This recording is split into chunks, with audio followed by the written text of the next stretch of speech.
Hello मेरे प्यारे friends. तो आज हम बात करेंगे 12th फिजिक्स चैप्टर 1 के लिए, जो कि आप लोग अगर जो भी 70 में 70 लाना चाहता है फिजिक्स में, तो डेली आप क्लास करें। रिकॉर्डेड वीडियो रहेगा, ठीक है। और कंटेंट में कोई कमी रहेगा। एससीईआरटी एनसीईआरटी दोनों फुलफिल कवर रहेगा सिलेबस। ये नहीं कि वैसे नहीं कि आपको किसी और टीचर के तरीके से तरह से आपका सिर्फ क्वेश्चन बैंक पढ़ा दिया जाएगा, वैसा नहीं किया जाएगा। आपको एनसीईआरटी का फुल फिल D2 क्रम में एक भी कोई टॉपिक बिना छोड़े हुए, बिना कोई एक शब्द पढ़ाया जाएगा आपको। ये नहीं कि जो एग्जाम में आता है वही डायरेक्टली पढ़ा दिया जाएगा छोड़ छोड़ के कहीं इधर उधर, वैसा नहीं। वैसे कम्पिटिटिव लेवल में जाएंगे आप, जब कंपटीशन आप पढ़ेंगे तो उस समय दिक्कत होता है। जो अब पढ़ाना चाहिए था वो नहीं पढ़े रहते और उस समय नया मिलता है तो बिल्कुल दिक्कत होता है। तो आप शुरू से बिल्कुल पढ़ेंगे और वीडियोस आएगा और बेहतर तरीका से कंटेंट देखेंगे, तब पता चलेगा कि हम क्या दे रहे हैं और औरों से पता चलेगा कि क्या मिल रहा है, बिल्कुल अलग और बेहतरीन। समझ आ रहा हम क्या कर रहे हैं? तो चैप्टर 1 है, आप लोग का ध्यान से समझिएगा। चैप्टर 1 है विद्युत आवेश तथा क्षेत्र। विद्युत आवेश तथा में क्या क्षेत्र, ध्यान से क्या है ये चैप्टर का नाम, ठीक। सबसे पहले हम जानेंगे, ध्यान समझिएगा कि जो बताया जा रहा है बिल्कुल ध्यान से सुनेंगे। सिर्फ सुनने पहले, ये आवेश जो है पहले इसको आवेश नहीं कहा जाता था। अगर बात करें 600 ईस्वी पूर्व में ही इसको पता कर दिया गया था। इसको एक नाम सुनेंगे, पाइथागोरस, नहीं थेल्स। थेल्स नहीं बता दिया था इनके बारे में, इसके बारे में, किसके बारे में, आवेश। लेकिन आवेश को आवेश नहीं कहते थे, एम्बर कहते थे। क्या कहते थे? एम्बर। एम्बर, ठीक है। ये किस भाषा से? तो ग्रीक भाषा से बना है। किस भाषा से बना है बाबू? तो एम्बर जो है ग्रीक भाषा से बना है, पता है। लेकिन ये किससे, ये इलेक्ट्रिसिटी का अर्थ होता है। इलेक्ट्रिसिटी का अर्थ होता है एम्बर। इलेक्ट्रिसिटी का अर्थ क्या होता है बाबू? तो एम्बर होता है इलेक्ट्रिसिटी शब्द किससे बना है। इलेक्ट्रिसिटी शब्द जो है, इलेक्ट्रिसिटी शब्द जो बना है किससे बना है? तो इलेक्ट्रॉन। और इसकी चर्चा 600 ईसा पूर्व पहले हो चुका था। एम्बर पहले आवेश नहीं कहा जाता था, पहले इसको क्या कहा जाता था? एम्बर कहा जाता था। बातों को ध्यान रखें। आवेश को, आवेश को क्या कहा जाता था? एम्बर। हम ही नहीं, हम कह रहे हैं ना, पढ़ेंगे आपको क्या कि आवेश किसे कहते हैं, आवेश क्या है, आवेश कितने प्रकार के होते हैं, ये क्या करता है, हर चीज जानेंगे। लेकिन उससे पहले ये जान जाए कि ये भी होता है।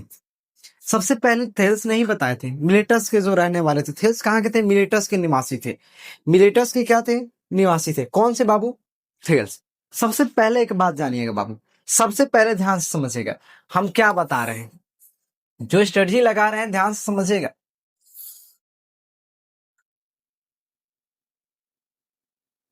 हम लोग जानते हैं, ठीक है, आवेश। क्वेश्चन पूछेगा आवेश की मूल इकाई क्या होता है। आवेश की मूल इकाई, क्वेश्चन ये भी पूछता है कि आवेश की मूल इकाई को क्या कहा जाता है। आवेश का पुराना नाम समझ गए, एम्बर होता है। आवेश का पुराना नाम क्या होता है बाबू? एम्बर होता है, ठीक है। मिलेटस के निवासी थेल्स बताए थे, 600 ईसा पूर्व पहले की बात किया जाए। आवेश जो है, ठीक है, आवेश के मूल इकाई कौन होते हैं या किसको कहा जाता है? तो आवेश की मूल इकाई जो बात किया जाए तो इलेक्ट्रॉन को कहा जाता है। आवेश की मूल इकाई किसको कहा जाता है? इलेक्ट्रॉन को। आवेश की मूल इकाई को क्या कहा जाएगा छोटू? तो आवेश की मूल इकाई को इलेक्ट्रॉन कहा जाएगा। यही नहीं, क्वेश्चन पूछता है कि आवेश की उत्पत्ति किससे होती है। आवेश किससे? तो इलेक्ट्रॉनों के स्थानांतरण से। इलेक्ट्रॉन के किससे? तो स्थानांतरण से। किसकी उत्पत्ति होती है? आवेश की उत्पत्ति होती है। इलेक्ट्रॉन के स्थानांतरण से किसकी उत्पत्ति होगी छोटू? तो आवेश की उत्पत्ति होगी। किसकी उत्पत्ति होगी? आवेश की। क्या ये 2 पॉइंट में दिक्कत है? 3 पॉइंट में आवेश जो है, ध्यान से समझिएगा, आवेश के मूल इकाई को क्या कहा जाता है? इलेक्ट्रॉन। इलेक्ट्रॉनों के स्थानांतरण से किसकी उत्पत्ति होती है? आवेश की उत्पत्ति है। आवेश का पूरा नाम क्या है? एम्बर। ये सबसे पहले किसने बताया था? तो 600 ईसा पूर्व थेल्स ने ही बताया था। मिलेटस के निवासी थेल्स ने ही बताए थे कि आवेश एक एम्बर है जो वस्तुओं को आकर्षित करता है, ऐसा बताए थे। ठीक है, जैसे हम भी ये भी देखते हैं, या बचपन में भी आप लोग किए होंगे, ऐसा शायद जरूर किए होंगे कि कोई प्लास्टिक का पेन लिए या पेंसिल लिए अपने बाल में ऐसे ऐसे करके रगड़ के अगर धूल से सटाते तो इसमें धूल लगने लगता है, या कागज की कुछ टुकड़ियों को सटाते हैं तो क्या होने लगता है कि सटने लगता है, तो वो आकर्षण कर रहा है। और ये जो घर्षण से उत्पन्न होता है, एम्बर क्या बताएं? घर्षण से उत्पन्न होता है। क्या समझ में आ रहा है? हम बातें कर रहे हैं जो समझ में आ रहा है कि नहीं? क्या ये जो मान लीजिए यही है, या पेन होगा आपका, तो सर में ऐसे बाल में रगड़ते हैं तो क्या धूल सटने लगता है, या कागज का टुकड़ा अपने अपने आकर्षित करने लगता है? यही एम्बर है, यानी आवेश है, और घर्षण से उत्पन्न होता है। ये किससे उत्पन्न होता है बाबू? तो घर्षण से उत्पन्न होता है। किससे उत्पन्न होता है? घर्षण से। क्या दिक्कत है? घर्षण से एम्बर की उत्पत्ति होती है, यानी आवेश की उत्पत्ति होती है। क्या कंफ्यूजन? और एम्बर यानी इलेक्ट्रॉन के स्थानांतरण से आवेश की उत्पत्ति होती है, कंफ्यूजन वगैरह? घर्षण। लेकिन एक बार एग्जाम में पूछता है कि जल में होने वाले घर्षण को क्या कहा जाता है? कंप्लीटली याद रखिए, जल में होने वाले घर्षण को क्या कहा जाता है? जल में होने वाले घर्षण को क्या कहा जाता है? ध्यान से बिल्कुल समझिएगा, जल में होने वाले घर्षण को क्या कहा जाता है? तो जल में होने वाले घर्षण को बाबू कर्षण कहा जाता है। जल में होने वाले घर्षण को क्या कहते हैं? एम्बर की उत्पत्ति घर्षण से ही होती है, पर जल में होने वाले घर्षण को क्या कहा जाता है? कर्षण कहा जाता है। क्या कहा जाता है? तो कर्षण कहा जाता है। क्या समझा रहा हम कह रहे जो? बोलिए हाँ या ना। लेकिन सबसे पहले पूछा जाए कि आवेश क्या है सर, सबसे पहले पूछा जाए कि आवेश क्या है, यानी आवेश क्या होता है आपका छोटू? आवेश क्या होता है? क्या समझ सकते हैं आप? बोलिए हाँ या ना, बोलिए हाँ या ना। 10 है। आवेश कोई ना प्रक्रिया है, ना कोई पदार्थ है, ना कोई भाग है, ये किसी पदार्थ का गुण है। क्या है छोटू? गुण है। आवेश क्या है? गुण है। देखिएगा ध्यान से, आवेश जो है यानी चार्ज, किसी पदार्थ का वह गुण जो विद्युत क्षेत्र, विद्युत धारा, विद्युत विभव उत्पन्न करता है। फिर से रिपीट करें, वैसे पदार्थ जो, या पदार्थ का वह गुण जो विद्युत धारा, विद्युत क्षेत्र तीव्रता उत्पन्न करता है, उसी को क्या कहते हैं? आवेश कहते हैं। ध्यान दीजिएगा, किसी पदार्थ का वह गुण, किसी पदार्थ का वह गुण जो विद्युत धारा, विद्युत धारा, विद्युत क्षेत्र, विद्युत क्षेत्र, विद्युत क्षेत्र तीव्रता, विद्युत क्षेत्र तीव्रता उत्पन्न करता है, उत्पन्न करता है, उसे आवेश कहते हैं। उसे आवेश कहते हैं। अभी ना कि कोई जानते हैं, कोई ऐसे आपको बताएगा कि इलेक्ट्रॉनों के स्थानांतरण से जिसकी उत्पत्ति है उसे आवेश कहते हैं। बाबू ऐसा नहीं पढ़ना है अभी। आवेश गुण है, हाँ उत्पन्न होता है ना भाई, लेकिन आवेश कहते हैं किसे? तो किसी पदार्थ का वह गुण जो विद्युत धारा, विद्युत क्षेत्र तीव्रता उत्पन्न करता है, उसे क्या कहते हैं? आवेश कहते हैं। इसे स्मॉल क्यू या कैपिटल क्यू से सूचित किया जाता है, यानी बड़ा भी क्यू इस्तेमाल कर सकते हैं, छोटा क्यू भी सूचित किया जाता है।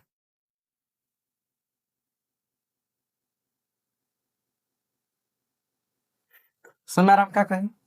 बोलिए हाँ या ना, बोलिए हाँ या ना। क्या दिक्कत है किसी को? ठीक है, आवेश समझ गए। क्या आवेश बराबर भी जानते हैं क्या होता है? आवेश बराबर क्या होता है आप पहले जाने होंगे। क्या? कि विद्युत धारा बराबर आवेश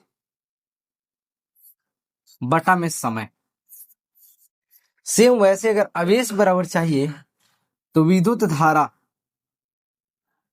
विद्युत धारा और गुणा में क्या हो जाएगा समय। होगा कि नहीं, तीसरे तीसरी गुणा होगा तो होगा कि नहीं, बोलिए हाँ या ना, बोलिए हाँ या ना, बोलिए बाबू, होगा या नहीं। विद्युत धारा गुणा में क्या हो जाएगा समय, ठीक है, यानी Q बराबर में विद्युत धारा I और ये क्या हो जाएगा समय T। क्या समझ में आ रहा है, बोलिए हाँ या ना।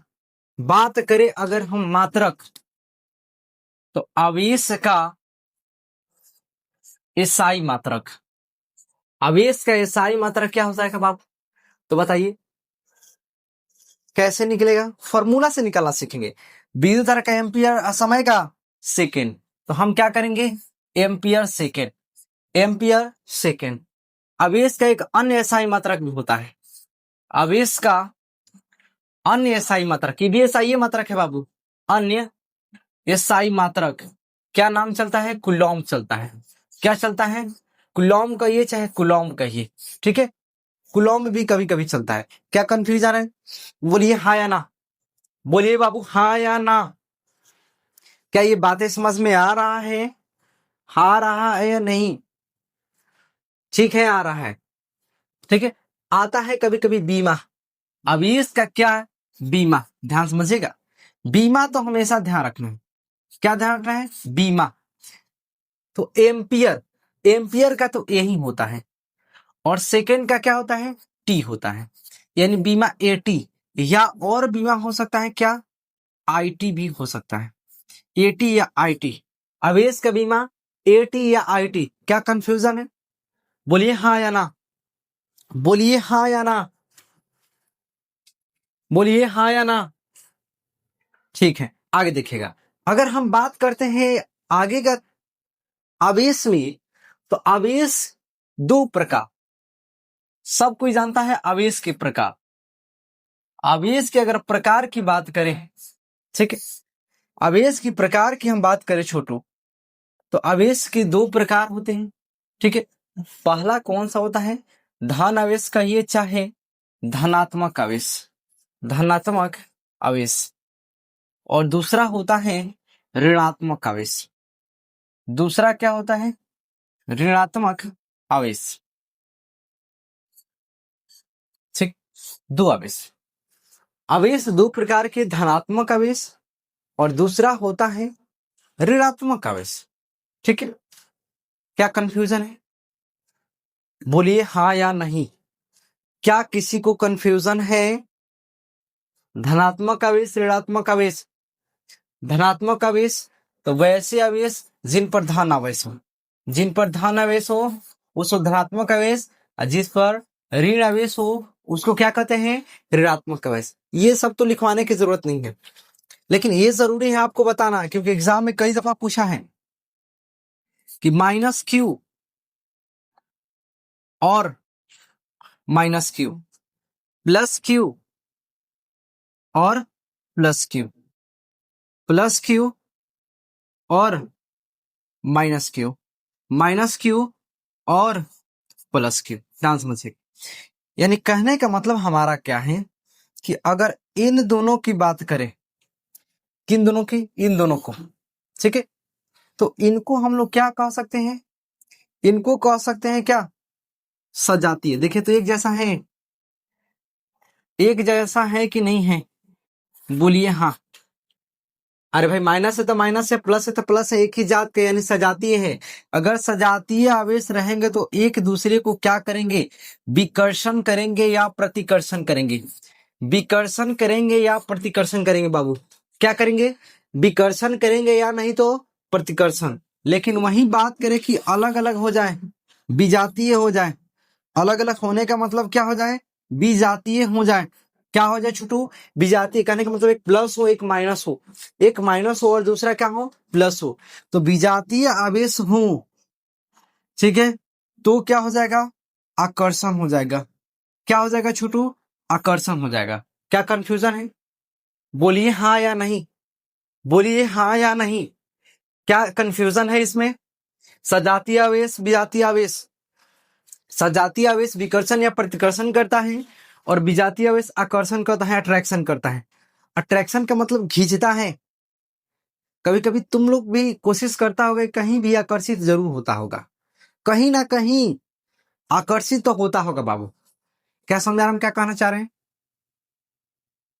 Attraction will be satisfied,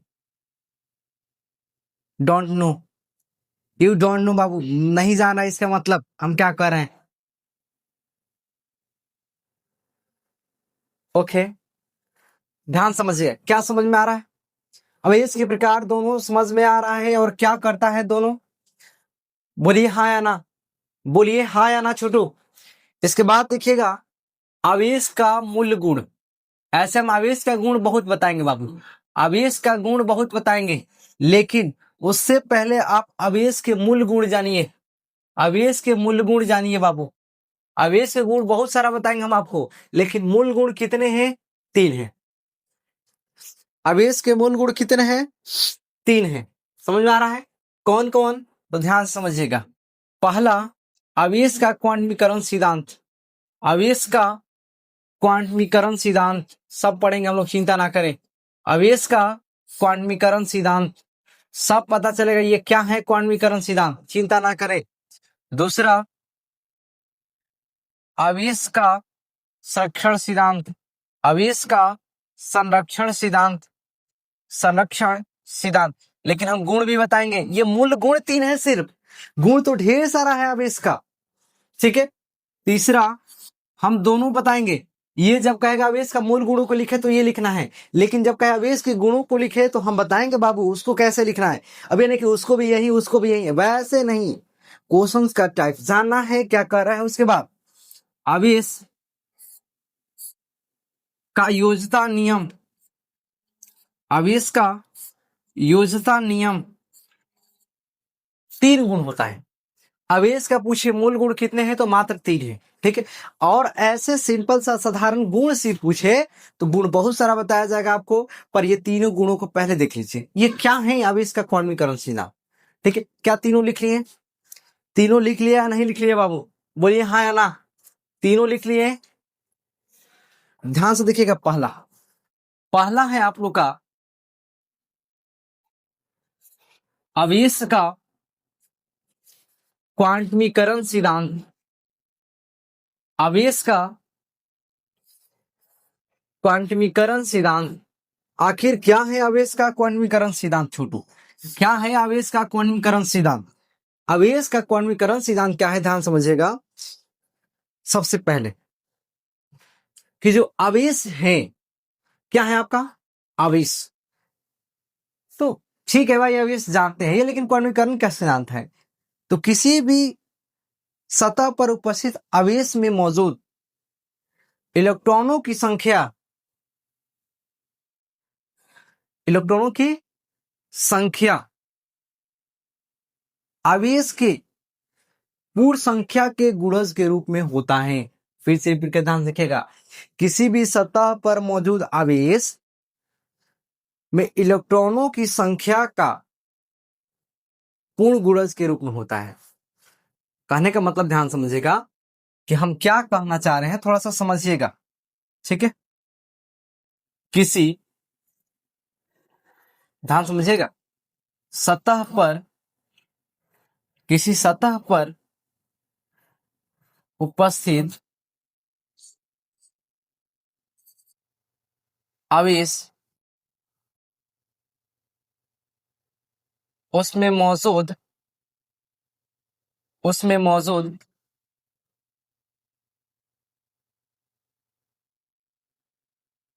electron पूर्ण संख्या के गुणज के रूप में होता है, गुणज के रूप में होता है। इसे ही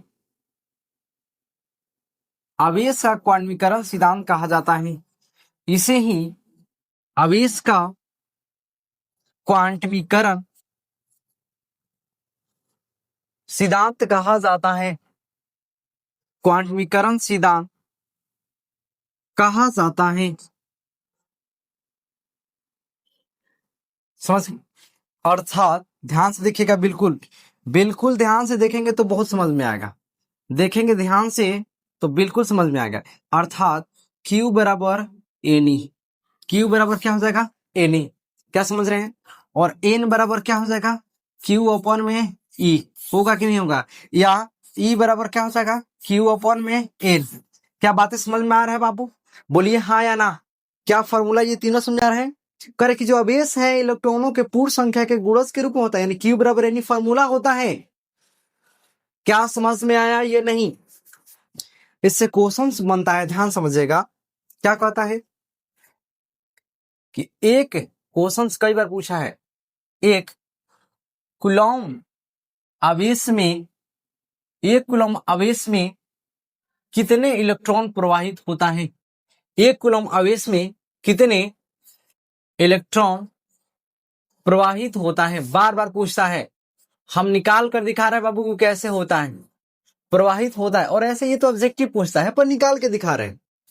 सबसे पहले आपको पता है कि Q बराबर परमीकरण सिद्धांत से एनी, हमको संख्या पूछ रहा है तो N बराबर Q बटा E होगा, Q बटा E। क्या इतना दिक्कत है किसी को, नहीं दिक्कत, ध्यान समझिएगा।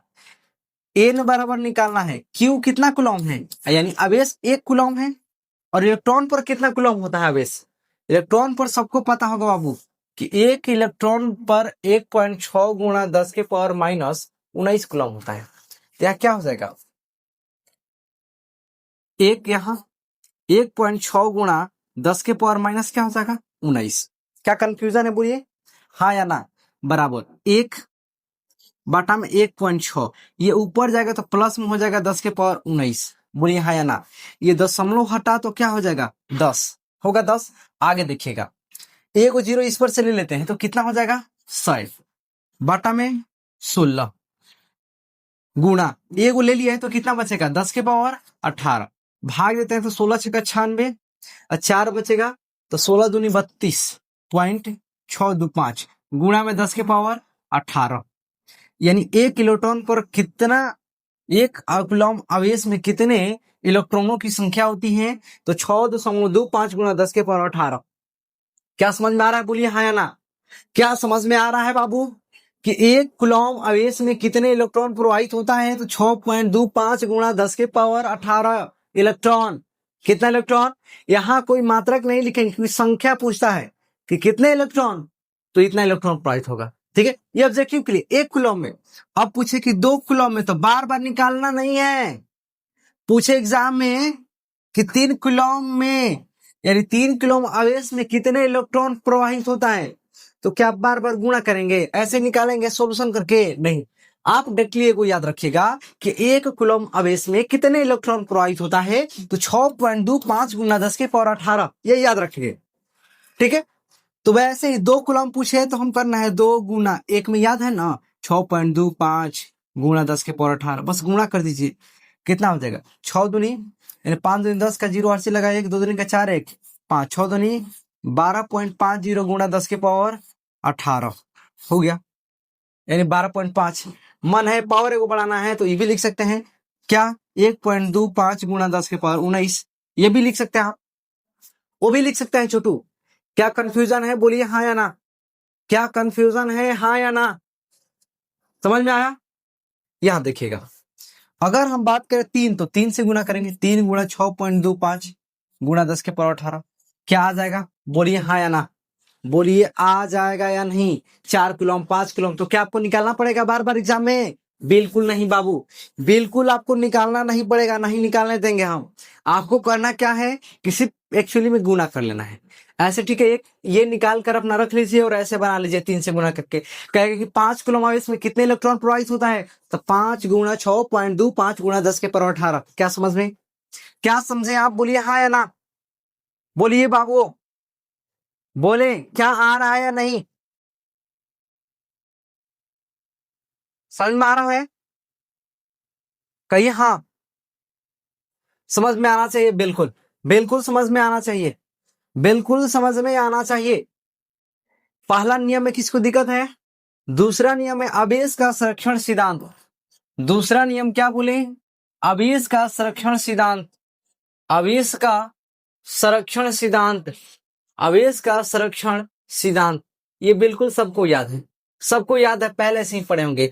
आवेश का संरक्षण सिद्धांत बिल्कुल आप लोगों को याद होगा, सेम उसी के जैसा होता है ये, जैसे ऊर्जा का होता है क्या। तो आवेश ना तो उत्पन्न किया जा सकता नहीं नष्ट, इसे एक वस्तु से दूसरे वस्तु में सिर्फ क्या किया जा सकता है, रूपांतरण किया जाता है या स्थानांतरण किया जाता है। क्या दिक्कत, क्या याद है कि नहीं, सबको याद है एक्चुअली में। फिर भी लिख लीजिए, आवेश न तो नष्ट किया जा सकता है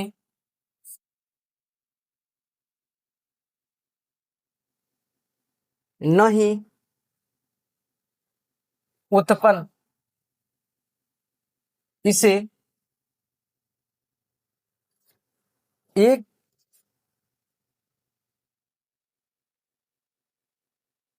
रूप से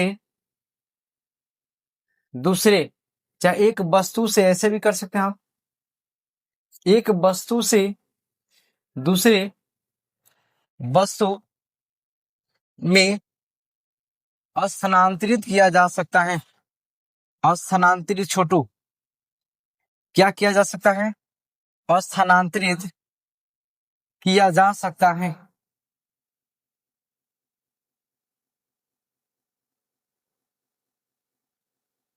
अर्थात इसे ही आवेश का संरक्षण सिद्धांत कहते हैं। इसे ही आवेश का संरक्षण सिद्धांत कहा जाता है, कहा जाता है।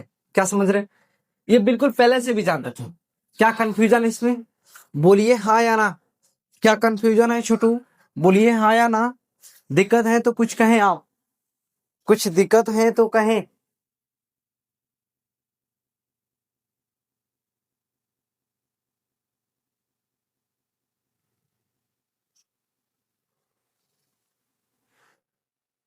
देखिए ध्यान से, इसके बाद भी तीसरा है कि आवेश का योज्यता नियम, आवेश का योज्यता नियम।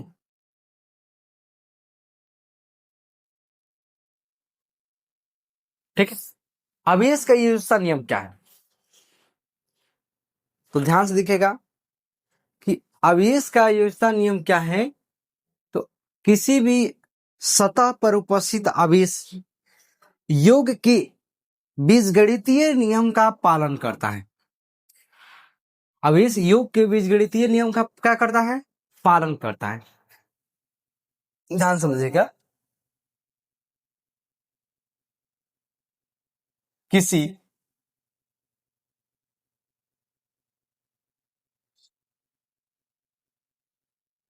सतह पर,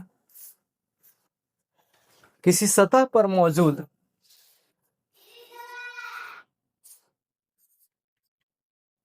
आवेश योग के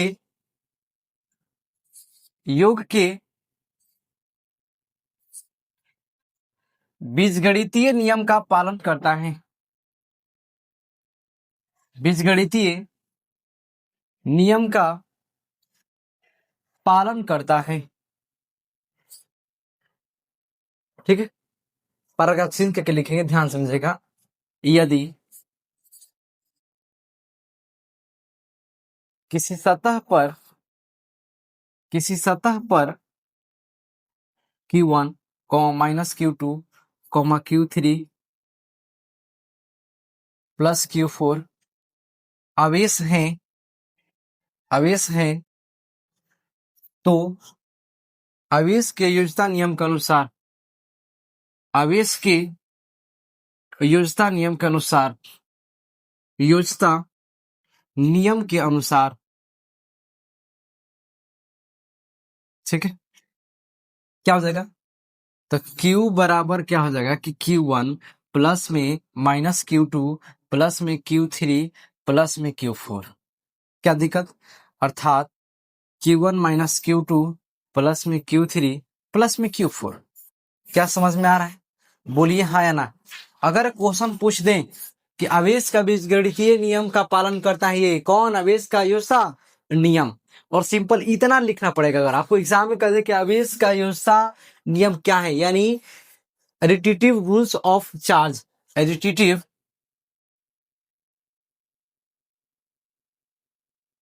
रूल्स, छोड़ दीजिए English, additive rules of charge. ठीक है, क्या समझ में आ रहा, क्या कर रहे हैं, बोलिए हाँ या ना, बोलिए हाँ या ना। क्या तीनों रूल समझ में आ रहा है? तीन गो जो बात बताया गया आपको ध्यान से समझिएगा कि जो आवेश है, ठीक है, कौन, आवेश, आवेश का ये तीन नियम मूल गुण हैं। ठीक है, मूल गुण तीन ही है। ऐसे बात किया जाए तो हम बताते हैं कि अब गुण कितना है, तो ये तीन गुण तो हो ही गया। अब ये भी लिख सकते हैं गुण में कि सजातीय आवेश एक दूसरे को क्या करते हैं, विकर्षित करते हैं। विजातीय आवेश एक दूसरे को क्या करते हैं सर, तो एक दूसरे को आकर्षित करते हैं विजातीय। 5 गो हुआ। 6 नंबर लिख सकते हैं आवेश की उत्पत्ति इलेक्ट्रॉन के स्थानांतरण से होता है। 7वां लिख सकते हैं कि आवेश जो है किसी पदार्थ का गुण है जो विद्युतधारा विद्युत क्षेत्र में तीव्रता उत्पन्न करता है। अगला लिख सकते हैं कि आवेश दो प्रकार का होता है, धनात्मक ऋणात्मक आवेश। क्या कंफ्यूजन है, समझ में आ रहा है, बोलिए हाँ या ना। लेकिन सर किसी को मन में चलता है कि सर ठीक है आवेश का बता दिए ये वगैरह, आवेश बता दिए इलेक्ट्रॉन, पर इलेक्ट्रॉन रहता क्या है, तब जानते हैं बाबू। परमाणु का नाम सुने होंगे आप, किसका नाम सुने होंगे, परमाणु का नाम सुने होंगे ऐसे। क्या सुने हैं कि नहीं सुने, बोलिए, बोलिए हाँ या ना। क्या परमाणु के नाम सुने हैं, कहिए हाँ या ना। तो परमाणु के बाहरी कक्षाओं में क्या घूमता है, इलेक्ट्रॉन, बीच में P+8। सबसे पहले याद रखना है कि एक इलेक्ट्रॉन पर कितना चार्ज होता है, ये बार बार एग्जाम में पूछ रहे हैं। 1.6 गुणा 10 के पावर -19। एक कूलम आवेश में कितना इलेक्ट्रॉन प्रवाहित होता है, तो 6.25 गुणा 10 के पावर 18। ये कम से कम याद रखेंगे, बिल्कुल याद रखेंगे। क्या याद रहेगा बाबू, बोलिए हाँ या ना, बोलिए हाँ या ना, बोलिए हाँ या ना। हमें उम्मीद है कि याद रहेंगे। ठीक है, अगर बात किया जाए आवेश के अकॉर्डिंग यानी चालकता के अकॉर्डिंग के आधार पर आवेश कितने, यानी जो पदार्थ हैं, चालक कुचालक, ये सब क्या चीज है वो भी देखना है। सर हम क्या करें, बोलिए हाँ या ना, बोलिए हाँ या ना। अगर हम बात करते हैं तो ये बिल्कुल इतना कल हम पूछेंगे आप लोगों से। ठीक है, समझ में आ रहा है क्या कर रहे हैं, बाकी अगले क्लास में। जय हिंद।